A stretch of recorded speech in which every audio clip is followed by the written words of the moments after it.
Everything faded into mist. The past was erased. The erasure was forgotten. The lie became truth.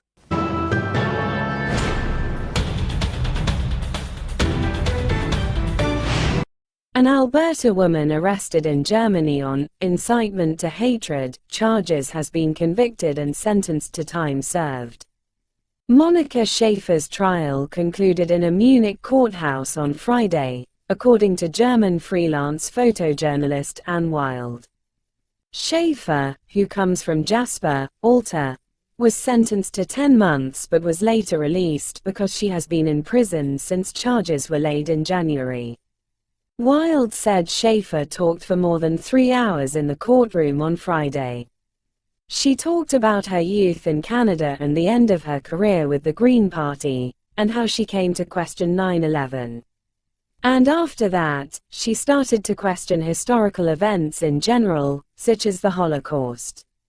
Wild, who contracts with organizations that monitor far-right activities, has been covering the trial throughout more than 20 days of proceedings. She said that she didn't feel any hatred, and I don't think the judge believed her, and he made that clear in his verdict, Wild said. He said it right out that what Schaefer had done was full of hatred. Schaefer, 59, and her German-Canadian brother, Alfred Schaefer, were tried together for Volksverhetzung, which translates in English from the German Criminal Code as incitement to hatred. Alfred Schaefer, 63, received a prison sentence of 3 years and 2 months. Holocaust denial is a criminal offense in Germany. The sentence for the crime ranges from fines to up to 5 years in prison. The Schaefer trial began in early July, and final arguments were heard this week. Posted October 26, 2018 by Wallace Snowden, CBC News.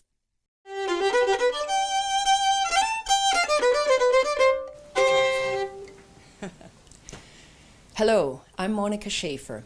I was born and raised in Canada, first-generation Canadian citizen of German heritage. My parents both came from Germany. They immigrated to Canada in 1951 and 52, respectively. There was a bit of a disconnect between what I experienced in the home life and what I felt outside the home. I loved the rich German traditions and culture that I grew up with, and yet I felt ashamed of my Germanness when I was at school or outside with my friends. I learned very quickly to hide my heritage. It started in the first week of school. Day 1, I wore my beautiful little Dirndlkleid, a traditional German dress, and on day 2, children were taunting me. You forgot to take off your apron, ha ha ha, as they were running away. Or, Heil Hitler, ha ha, again taunting me. I didn't exactly know the meaning of that, but I knew it was not friendly. They were being cruel. That was very clear to me. I'm reminded just now of the plight of the indigenous peoples of North America. They were also made to be ashamed of their culture. I would like to share with you now a deep regret that I have for something which I would like to apologize to my parents for, but cannot, because they are no longer alive. Many years ago, I reproached my mother. You see, I had been thoroughly indoctrinated, as we all were.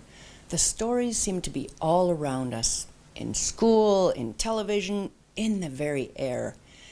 And the evilness of Adolf Hitler was as deep and diabolic as imaginable. I said to her, to my mother, why didn't you, your friends, your folk, your family, why didn't you do something to stop these bad things from happening? Stop Hitler and stop these death camps. You should have done something. You must have known. I was really upset. My reproach was bitter. She listened, and she paused, and very quietly, and in a sad tone of voice, she said, we didn't know about any of that. We just did not know. We did not hear about anything like that. Well, now I know why she did not know. It is because these things did not happen. It is only since the last couple of years, since about 2014, that I have begun to understand that this is the biggest and most pernicious and persistent lie in all of history. Everything has been turned upside down, on its head. Yes, there were detention camps. Nobody denies that there were camps. And yes, the prisoners were kept against their will. Again, nobody denies that. But these were work camps. The prisoners of the camps were being kept as healthy and as well fed as was possible in those terrible war years. They needed to be kept healthy. How else could they perform the work?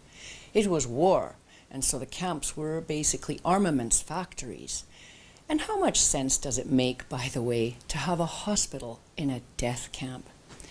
There were no gas chambers there. The only gas that was used was to get rid of the lice. Lice carried typhus, and typhus was a deadly and rampant disease. So they had to delouse the clothing to keep the people healthy. Now, why would they do that if the goal was to just exterminate the Jews? Makes no sense.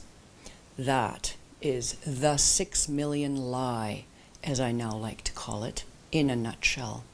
There is so much more to learn about this, and this is all readily available now in 2016 thanks to the digital age, with or without the thought laws.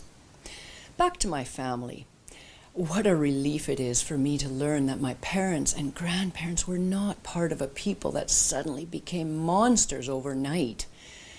The reproach which I directed at my mother, I wish I could apologize to her for this. I am, in effect, apologizing to her now, to her spirit. I would like to invite you to find out more by searching the following titles that had such a meaningful and healing influence on me. Thank you.